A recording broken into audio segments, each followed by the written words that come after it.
तो बच्चों हम सीख रहे हैं जनरल इनऑर्गेनिक केमिस्ट्री और जनरल इनऑर्गेनिक केमिस्ट्री के बारे में कई चीजें आपको ऑलरेडी बताई जा चुकी हैं और आपसे पहले भी कहा है कि सेशन 2019 के लिए आप हमारी नई प्लेलिस्ट पे ध्यान दें और वहां पर दिए गए वीडियोस को देखें। जो बच्चे ड्रॉपर हैं वो नीट 2019, जेई 2019 इन वीडियो पे ध्यान देंगे और बाकी जो बच्चे इस साल 12th में अपीयर्ड हैं, 12th एग्जाम देंगे, वो अपने रेस्पेक्टिव चैप्टर के 2019 जैसे सॉलिड स्टेट 2019, सॉल्यूशन 2019 इस तरह की प्लेलिस्ट पे गौर करेंगे, ध्यान रखेंगे तो एक ही सीक्वेंस में उनको सभी वीडियोस मिलते जाएंगे और उनकी तैयारी साथ के साथ अच्छे ढंग से होती जाएगी। आज इस वीडियो के अंदर हम बात करने वाले हैं polar character, non polar character, bond moment, dipole moment, किस तरह से हम इसके बारे में डिफरेंशिएट कर सकते हैं, कैसे इनके बारे में बता सकते हैं। ध्यान रखिएगा, यहां पर मैं सबसे पहले बात करता हूं रेगुलर ज्योमेट्री। रेगुलर ज्योमेट्री का मतलब है जब सेंट्रल एटम पे लोन पेयर ना हो और सभी आइडेंटिकल एटम अटैच हो।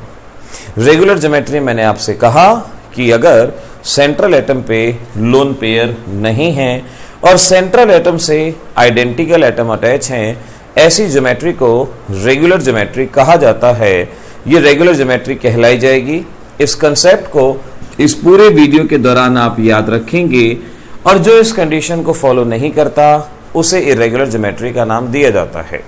जैसे हमारे पास है NH3, यहाँ सेंट्रल एटम पे लोन पेयर है तो ये रेगुलर ज्योमेट्री नहीं है, इरेगुलर ज्योमेट्री इसको माना जाएगा। तो रेगुलर ज्योमेट्री यहां से याद रखेंगे। अब अगला कंसेप्ट हमारे पास आता है बॉन्ड मोमेंट, डायपोल मोमेंट। क्योंकि इन सभी कंसेप्ट को जानने के बाद हम पोलर नॉन पोलर के बारे में कुछ बातें सीखेंगे और यही बातें हमारे कॉम्पिटिटिव एग्जामिनेशन के लिए भी हेल्पफुल हो सकती हैं। देखिए सीधी सी बात है, आपके पास मॉलिक्यूल है HCl और इस HCl में ये ज्यादा इलेक्ट्रोनेगेटिव, ये कम इलेक्ट्रोनेगेटिव, इस वजह से इस पे आएगा नेगेटिव चार्ज, यहां आएगा पॉजिटिव चार्ज। इनके न्यूक्लियस के बीच की डिस्टेंस यानी बॉन्ड लेंथ D से रिप्रेजेंट किया जाएगा। तो मैं कह सकता हूं डायपोल मोमेंट म्यू से रिप्रेजेंट होगा। It is the product of either charge and distance. यानी जो भी चार्ज यहां दिया गया है साइन हटा देंगे, नेगेटिव पॉजिटिव पे ध्यान नहीं देंगे।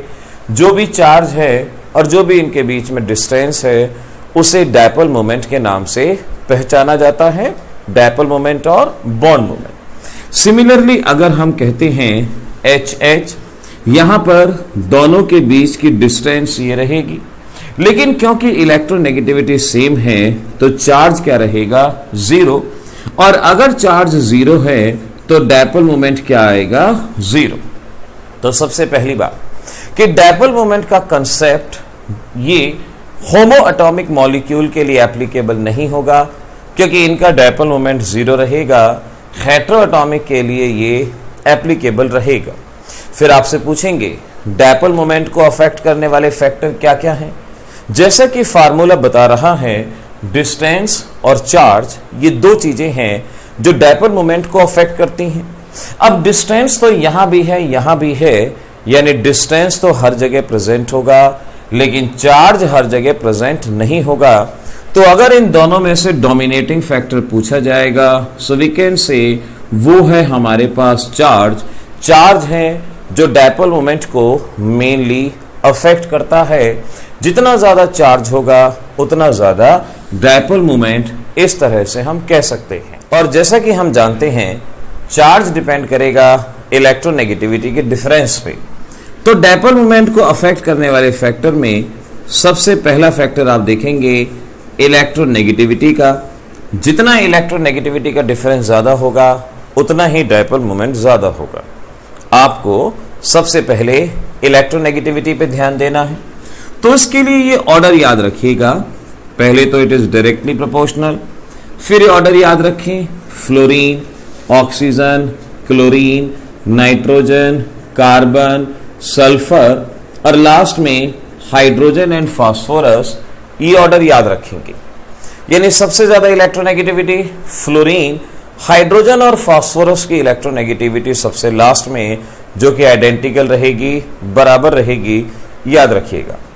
अगर आपसे क्वेश्चन पूछते हैं HF और HCl, बताएं किसका डायपोल मोमेंट ज्यादा है? तो जिसकी इलेक्ट्रोनेगेटिविटी, अब इलेक्ट्रोनेगेटिविटी किसकी ज्यादा है? फ्लोरीन, ये हमारा जवाब हो गया।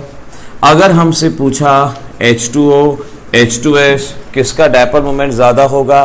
देखिए इलेक्ट्रोनेगेटिविटी, ऑक्सीजन की इलेक्ट्रोनेगेटिविटी ज्यादा है H2O।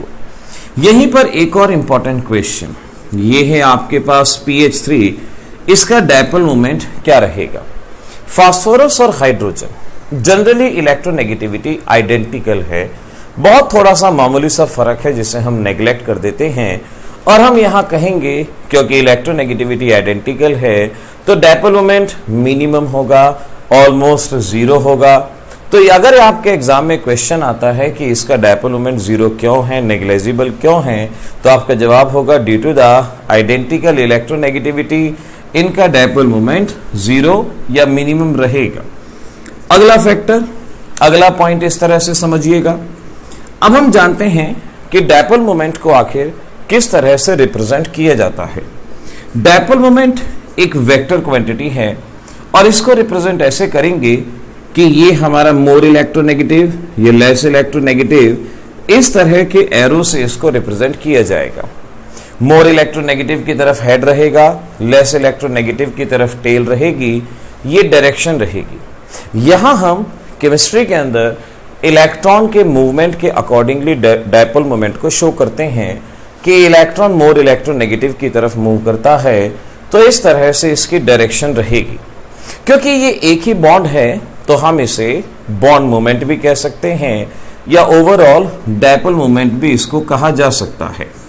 ऐसे ही अगर आपको CO2 दिया गया है, यहां पे रिप्रेजेंट करना है, तो जान लीजिए एक तरफ कार्बन ऑक्सीजन बॉन्डेड है, ऑक्सीजन इलेक्ट्रोनेगेटिव, डायरेक्शन ये होगी और इसे कहेंगे बॉन्ड मोमेंट। ये कार्बन ऑक्सीजन बॉन्ड का बॉन्ड मोमेंट होगा। अब यहां पर डायरेक्शन इस तरह से रहेगी क्योंकि ये ज्यादा इलेक्ट्रोनेगेटिव है, तो ये भी क्या होगा? Bond moment. तो एक बॉन्ड मोमेंट, दो बॉन्ड मोमेंट, और हम वेक्टर की इंफॉर्मेशन से जानते हैं दोनों एक दूसरे को कैंसल आउट करेंगे, रिजल्टेंट एक दूसरे को कैंसल आउट करेगा और ओवरऑल रिजल्टेंट हमारे पास क्या रहेगा? जीरो, जिसे डायपोल मोमेंट कहा जाएगा। तो पर्टिकुलर दो एटम के बीच में जो भी मोमेंट होगा उसे बॉन्ड मोमेंट कहेंगे और इनके रिजल्टेंट को डायपोल मोमेंट कहा जाएगा। अगर डायपोल मोमेंट जीरो है तो मॉलिक्यूल नॉन पोलर कहलाया जाएगा और अगर डायपोल मोमेंट डेफिनेट है तो मॉलिक्यूल पोलर कहलाया जाएगा। ध्यान से समझिएगा इस बात को कि यहां पर पोलर बॉन्ड है, बॉन्ड मोमेंट है, पोलर बॉन्ड है, लेकिन ओवरऑल डायपोल मोमेंट जीरो है और मॉलिक्यूल नॉन पोलर। तो किसी भी मॉलिक्यूल के अंदर पोलर कैरेक्टर हो सकते हैं, लेकिन ओवरऑल बिहेवियर इनके रिजल्टेंट पे डिपेंड करेगा और इसीलिए ओवरऑल डायपोल मोमेंट यहां पे जीरो रहेगा। सिमिलरली अगर आपसे क्वेश्चन पूछें कि आपके पास BF3 है, इसके डायपोल मोमेंट के बारे में जानना है, so you can say direction देखिए, ज्यादा इलेक्ट्रोनेगेटिव, ज्यादा इलेक्ट्रोनेगेटिव और ज्यादा इलेक्ट्रोनेगेटिव। इन दोनों का रिजल्टेंट इधर को होगा जो इसे कैंसल आउट करेगा, इनका रिजल्टेंट इधर होगा, कैंसल करेगा, इनका रिजल्टेंट इधर होगा, कैंसल करेगा। तो यहां पर बॉन्ड मोमेंट है 1 2 3, 3 बॉन्ड मोमेंट हैं, 3 पोलर बॉन्ड हैं, लेकिन क्योंकि इनका रिजल्टेंट एक दूसरे को कैंसल आउट कर रहा है तो ओवरऑल डायपोल मोमेंट यहां पे जीरो हो जाएगा और मॉलिक्यूल हमारा नॉन पोलर, तो ये मॉलिक्यूल नॉन पोलर होगा, ओवरऑल डायपोल मोमेंट जीरो होगा। सिमिलरली यहां पर हम कह सकते हैं अमोनिया है एक हमारे पास, एक हमारे पास NF3 है। सो वी कैन से यहां पर देख लीजिए किस तरह से क्या क्या बताना है। लोन पेयर, लोन पेयर को हम ये मानते हैं कि यहां एक स्यूडो एटम प्रेजेंट है जिसका डायपोल मोमेंट हमेशा बाहर की तरफ होगा, एक स्यूडो एटम। अब ज्यादा इलेक्ट्रोनेगेटिव नाइट्रोजन है इस तरफ, यहां इस तरफ, यहां इस तरफ, ये सभी के सभी एक ही डायरेक्शन में ट्रेवल कर रहे हैं, लेकिन यहां ज्यादा इलेक्ट्रोनेगेटिव फ्लोरीन है, फ्लोरीन है, फ्लोरीन है। तो हम कह सकते हैं यहां डायपोल मोमेंट ऑपोजिट डायरेक्शन में है तो ओवरऑल डायपोल मोमेंट कम होगा, यहां सेम डायरेक्शन में है ओवरऑल डायपोल मोमेंट ज्यादा होगा। So we can say ammonia possess higher dipole moment than NF3, यानी अमोनिया ज्यादा पोलर होगा और NF3 कम पोलर होगा, इतना यहां पर हम कह सकते हैं। तो मॉलिक्यूल में अगर पोलर नॉन पोलर कैरेक्टर निकालना है तो सीधी सी बात है कि जो डायपोल मोमेंट कंसिस्ट करता है वो नॉन पोलर नहीं होगा, पोलर होगा, और जिसका डायपोल मोमेंट 0 है वो नॉन पोलर रहेगा। अब यहां पर एक ट्रिक बताता हूं, बहुत बार बच्चे इस तरह से डायरेक्शन को नहीं बता पाते, तो उनके लिए एक सीधी सी बात है कि भाई जो भी रेगुलर ज्योमेट्री है उसका डायपोल मोमेंट 0 है, जो भी रेगुलर ज्योमेट्री है उसका डायपोल मोमेंट 0 है। जैसे मीथेन, अभी मैंने बताया था लोन पेयर नहीं होगा, सभी एटम सेम होंगे, regular geometry, dipole moment 0, molecule non polar. लेकिन अगर मेरे पास ये है, यहां मैं कहूंगा कि ये रेगुलर नहीं है, लोन पेयर नहीं है, लेकिन डिफरेंट एटम हैं, तो यहां पर डायपोल मोमेंट डेफिनेट होगा, तो ये नॉन पोलर हो गया और ये हमारे पास पोलर हो गया। ऐसे ही BF3 रेगुलर ज्योमेट्री है, डायपोल मोमेंट 0 यानी नॉन पोलर, लेकिन एक है BF2Cl, ये रेगुलर ज्योमेट्री नहीं है तो डायपोल मोमेंट 0 नहीं होगा और ये पोलर होगा। तो इस तरह से बच्चों इस वीडियो के अंदर कई सारी चीजें जानी हैं, polar, non polar, bond moment, dipole moment, इनके बीच का रिलेशन, कोई भी इस तरह के क्वेश्चन जहां पोलैरिटी को कंपेयर करना होगा, ये वीडियो आपके लिए है, ये वीडियो आपके वहां पे काम आएगा। ऐसे ही देखते रहिए हमारा चैनल। अब नए सेशन की तैयारी है, नए सेशन के लिए आगे बढ़ेंगे, जैसे जैसे हम चीजों को कराते जाएं वैसे वैसे करते जाएं। अगर स्पेयर टाइम है तो डिफरेंट प्लेलिस्ट पे ध्यान दें, ड्रॉपर्स, नीट और जेईई की प्लेलिस्ट पे ध्यान दें, और जो 12th क्लास के बच्चे हैं वो अपने चैप्टर की रिसेंट प्लेलिस्ट पे ध्यान दें, डेफिनेटली बात बनती जाएगी। All the best.